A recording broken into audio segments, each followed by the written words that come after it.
Pokora. Je to silná stránka alebo slabá stránka? Mám dosť pokory alebo príliš veľa pokory? V dnešnom videu túto tému rozoberieme na základe diváckych dotazov.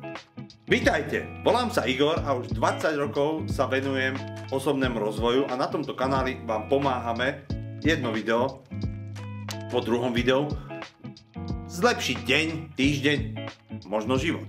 V dnešnom videu sa porozprávame o tom, ako ti pokora vie pomôcť v tvojom živote.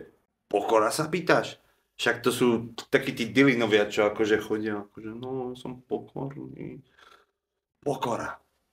To je vlastne taká tá mäkká vec, slušnosť, slabosť, to sú takí tí ľudia, s ktorými sa dá utierať podlaha. Ale čo ak to tak nie je? Poviem vám príklad, ktorý vám možno otvorí oči. Zoberte si manažera, ktorý je neskutočne nabúchaný, proste ide. Každému vie povedať, čo treba robiť, aký je on výborný, prečo by ho mali ľudia počúvať, ako to všetko už dokázal, ako všade bol a má stade nie jednu, dve magnetky. To je jeden typ manažera, ktorý určite nie je pokorný. Zoberme si druhého lídra. Líder, ktorý, keď za ním príde kolega, alebo aj nadriadený, tak si ho vypočuje. Akceptuje to, čo ten človek hovorí a zamyslí sa a odpovie. Čo myslíte, s ktorým z týchto dvoch ľudí sa budú ich kolegovia a kamaráti radšej rozprávať? Koho si skôr vypočujú? Koho si viac budú vážiť? V mojom svete určite toho druhého lídra. Pretože ak musím každému porozprávať o tom, aký som ja výborný manažer a prečo by ma mali ľudia počúvať, de facto len do vesmíru vysielam signál, že to vlastne nemám, musím to každému rozprávať. To je podobne ako s peniazmi.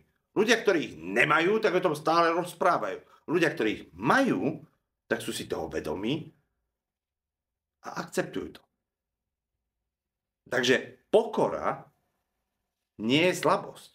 Môžem sa správať slabo, ale viem pokoru zobrať ako silnú stránku. Ja som si vedomý toho, čo som dokázal a som si vedomý toho, že čokoľvek ku mne kolega alebo kamarát donesie, kamarátka, budem to vedieť zvládnuť. Ak do toho pojem s pokorou a berem ho ako človeka, tak mám rádovo vyšší vplyv a moja pozícia v tíme úplne organicky rastie. Ľudia za mnou budú chodiť. Takže ak ste doteraz mali otázku o tom, že či pokora áno alebo nie, minimálne nemusíte mi veriť. Minimálne sa s tým pohrajte. Skúste byť týždeň v robote pokorný. Vypočujte si človeka a potom povedzte svoj názor. Akceptujte ho s pokorou a keď bude chcieť, tak mu poradte. Vaše líderské schopnosti budú rásť rádovo rýchlejšie ako bez pokory. Pretože viac informácií zoberiete a ľudia neskutočne potrebujú byť vypočutí. Ďakujem vám za vašu pozornosť. Dajte mi prosím like, ak sa vám video páčilo. Dajte mi dislike, ak sa vám nepáčilo. Je to spätná väzba. Ak sa niektorá príhoda s vami zarezonovala, dajte mi do komentára, čo s vami zarezonovalo a prečo. A ak chcete takýchto videí a tento obsah počúvať častejšie, dajte mi odber. V každom prípade náš tím pripravuje každý týždeň nové video a teším sa na vás v ďalšom dieli.